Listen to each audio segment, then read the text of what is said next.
مفتی صاحب بعض لوگ عجیب و غریب تبصرے کر رہے ہوتے ہیں کہ حضور کے والدین کے بارے میں کہ وہ مسلم ہیں یا نہیں، اس حوالے سے تو آپ بھی اس کے اوپر روشنی ڈالیں قرآن و سنہ کی روشنی میں۔ نبی پاک صلی اللہ تعالیٰ علیہ وآلہ وسلم کے والدین کریمین طیبین طاہرین مطہرین نورین منورین رضی اللہ تعالیٰ عنہما، یہ علماء اہل سنت کے جمع غفیر کے نزدیک نہ صرف موحد یعنی اللہ کی توحید کے قائل تھے، ساتھ ہی ساتھ ایک حدیث پاک کے مطابق جو موضوع نہیں ہے، اس حدیث پاک کے مطابق نبی پاک صلی اللہ تعالیٰ علیہ وآلہ وسلم نے ان کو زندہ کیا، اور زندہ کرنے کے بعد ان کو باقاعدہ کلمہ پڑھا کے اپنی امت کے اندر شامل کیا۔ نبی پاک صلی اللہ تعالیٰ علیہ وآلہ وسلم نے ارشاد فرمایا کہ میں ہمیشہ پاکیزہ جو صلبیں ہوتی ہیں، یعنی جو مرد کی پیٹھ ہوتی ہے جہاں سے انسان کے مادہ تخلیق کی ابتدا ہوتی ہے، اس سے پاکیزہ رحموں کے اندر، یعنی جو ماں کا بچہ دانی ہوتی ہے، اس میں ہمیشہ میں منتقل ہوتا رہا، یعنی ہمیشہ جو پاکیزہ ہیں انہی کے اندر نبی پاک صلی اللہ علیہ وسلم کا نور منتقل ہوتا رہا۔ اور قرآن مجید فرقان حمید میں واضح طور پر اللہ پاک نے ارشاد فرمایا انما المشرکون نجس، جو مشرک ہیں وہ نجس ہیں، ناپاک ہیں۔ تو نبی پاک صلی اللہ علیہ وسلم کا نور مبارک جو ہے وہ حضرت آدم علیہ السلام سے لے کر حضرت سیدنا عبداللہ اور حضرت سیدہ آمینہ رضی اللہ تعالی عنہا تک جو پہنچا ہے وہ پاکیزہ رحموں کے ذریعے، پاکیزہ پیٹھوں کے ذریعے پہنچا ہے، تو ان میں شرک کا کوئی تصور نہیں تھا۔ اصل یہ ہے کہ یہ جو حضرات گرامی تھے نبی پاک صلی اللہ علیہ وسلم کے والدین کریمین، یہ نبی پاک صلی اللہ تعالیٰ علیہ وآلہ وسلم کے اعلان نبوت سے پہلے دنیا سے تشریف لے گئے تھے۔ آپ کے والد گرامی تو صحیح قول کے مطابق اسی وقت دنیا سے تشریف لے گئے تھے جب آپ اپنی والدہ کے پیٹ کے اندر تھے، ابھی نبی پاک صلی اللہ علیہ وسلم دنیا میں جلوہ گر نہیں ہوئے تھے، اور والدہ بھی 6 سال کی عمر جب نبی پاک صلی اللہ علیہ وسلم کی تھی تو اس وقت دنیا سے تشریف لے گئی تھی۔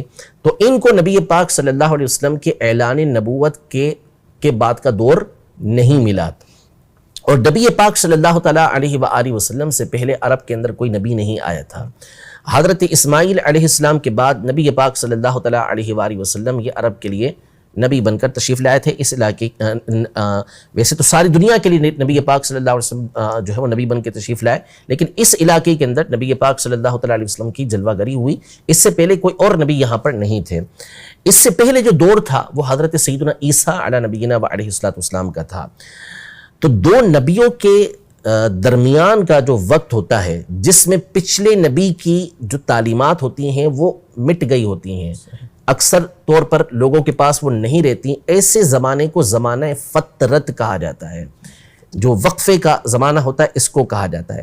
ایسے دور کے اندر فقط اللہ پاک کی توحید کا اقرار کر لینا یہ کافی ہوتا ہے، یعنی ان تک تعلیمات اسلامیہ پہنچی ہی نہیں، ان تک نبوت کے احوال پہنچے ہی نہیں، لیکن انہوں نے نہ کبھی بت پرستی کی، نہ کسی بت کو پوجا، انہوں نے نہ کسی بت کے آگے سجدہ کیا، نہ اللہ پاک کے علاوہ کسی دوسرے کو معبود مانا، وہ اللہ پاک کی توحید کے قائل رہے۔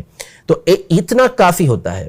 تو نبی پاک صلی اللہ تعالیٰ علیہ وآلہ وسلم کے والدین کریمین اور اوپر تک جتنے بھی افراد ہیں یہ ہمیشہ سے موحد رہے، جو انبیاء کا دور پاتے رہے وہ ان پر ایمان لاتے رہے، جو اس میں سے نبی تھے وہ نبی تھے، یعنی جو حضرت ابراہیم علیہ السلام تک سلسلہ جا رہا ہے تو وہ اللہ کے نبی تھے، اسماعیل علیہ السلام اللہ کے نبی تھے، پھر اس سے اوپر جو بھی نسب ہے اس میں جو انبیاء آئے، تو آپ علیہ السلام کے والدین کریمین اس زمانے کے اندر تھے کہ جہاں پر اس وقت تک کوئی نبوت کا پیغام پہنچا نہیں تھا، لہذا وہاں پہ توحید کافی تھی، اقرار رسالت وہاں ضروری نہیں تھا۔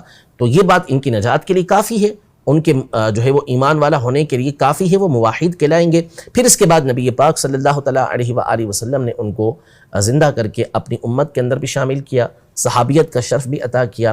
علامہ جلال الدین سیوطی شافعی رحمۃ اللہ تعالیٰ علیہ امت اسلامیہ کے عظیم محقق، عظیم محدث، عظیم مفسر، عظیم فقیہ گزرے ہیں، اور ان کی زندگی یہ تصنیف و تعریف کے اندر، مطالعے کے اندر گزری ہے۔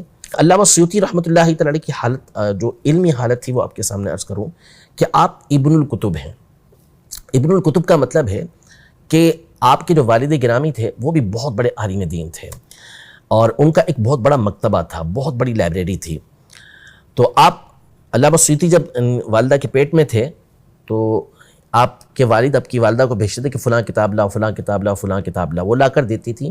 تو ان کتابوں کے لانے کے دوران ہی کتابوں کے درمیان میں حضرت سیوطی رحمۃ اللہ تعالی علیہ کی ولادت ہوئی تھی. تو یوں آپ کو ابن الکتب کہا جاتا ہے. اور آپ نے اس قدر کتابیں لکھی ہیں، اس قدر کتابیں لکھی ہیں کہ اب اگر کوئی شخص بہت زیادہ کتابیں لکھتا ہے، بہت زیادہ کتابیں لکھتا ہے، جیسے مثال کے طور پر ہمارے زمانے میں علامہ فیض احمد اویسی صاحب رحمۃ اللہ تعالی علیہ ہر موضوع پر کہ انہوں نے کتابیں لکھی ہیں، ٹھیک ہے، 3000 یا اس سے بھی زیادہ ان کی کتابیں بیان کی جاتی ہیں. تو کہا جاتی ہے اپنے زمانے کے سیوطی ہیں. سیوطی کس اعتبار سے؟ لکھنے کے اعتبار سے. لکھ لیا. اعلیٰ حضرت امام اہل سنت کو فرمایا جاتا ہے کہ سیوطی عصر ہی، کہ وہ اپنے زمانے کے سیوطی ہیں، کہ اتنا کچھ انہوں نے لکھا ہے. یعنی ایک ضرب المثل جو ہے وہ علامہ سیوطی رحمۃ اللہ تعالی علیہ کی ذات بنی بھی ہے کہ جب کوئی کثرت کے ساتھ تصانیف کرتا ہے. آپ کا ایک قصیدہ ہے، ایک الفیہ اس کو کہتے ہیں. آپ نے جو اصول حدیث ہے، علم حدیث جو ہے، علم حدیث کے جو مسائل ہیں اس کو آپ نے 1000 اشعار کے اندر لکھا ہے. 1000 سے زیادہ اشعار ہیں. اس کے الفیۃ الحدیث کے نام سے وہ کتاب ہے آپ کی، اور مطبوع کتاب ہے، مشہور کتاب ہے. اس کو پڑھنے میں بھی اگر کوئی صحیح طریقے سے پڑھے گا نا، اگر مطالعہ کرے گا تو کم از کم سال لگے گا اس کو، اگر اچھی طریقے سے سمجھ کے پڑھے گا. ویسے تو مطالعہ کرتے ہوئے نظروں سے گزار دے ایک الگ بات ہے، لیکن اس کو سمجھ کے تحقیق کے ساتھ پڑھے تو کم از کم 1 سال ایک اچھے بھلے پڑھے ہوئے کو لگ جائے. علامہ سیوطی نے 5 دن کے اندر لکھا تھا. اللہ. تفسیر جلالین جو آپ کی مشہور کتاب ہے جو پڑھائی جاتی ہے، اس وقت آپ کی عمر کو 20 سال سے بھی کم تھی اور آپ نے 40 دن کے اندر لکھی تھی. 15 پاروں کی تفسیر 40 دن میں آپ نے لکھی تھی. اور آپ کے یعنی اس کتاب کو پڑھتے پڑھتے سالوں گزر جاتے ہیں درس نظامی کے اندر. اور ابھی ترکیہ سے آپ کی تصانیف چھپ رہی ہیں، تو وہ 50 جلدوں کے اندر چھپ رہی ہیں. وہ بھی چھوٹی چھوٹی تصنیف ایک جگہ جمع کی جا رہی ہیں. باقی اس کے علاوہ آپ کی جو بڑی تفسیریں اور بڑی بڑی کتابیں ہیں وہ اپنی جگہ الگ ہیں. تو اتنا بڑا مقام و مرتبہ علامہ سیوطی رحمۃ اللہ تعالی علیہ کا. آپ نے خاص اس موضوع کے اوپر 6 رسالے لکھے. نبی پاک صلی اللہ علیہ وسلم کے والدین کریمین کے ایمان کے اوپر. اور اعلیٰ حضرت امام اہل سنت رحمۃ اللہ تعالی علیہ فرماتے ہیں کہ یہ وہ رسالے ہیں اور ان میں وہ دلائل علامہ سیوطی رحمۃ اللہ تعالی نے دیے ہیں کہ اگر یہ پہاڑ پہ رکھ دیے جائے نا، پہاڑ چورا ہو جائے.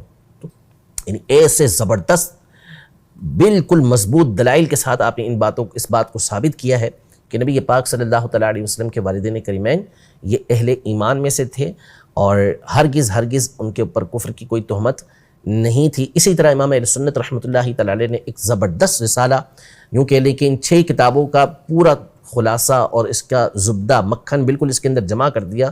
شمول الاسلام لآبائہ الکرام کے نام سے آپ کا یہ رسالہ ہے، اس میں آپ نے اس کے دلائل قائم کیے ہیں.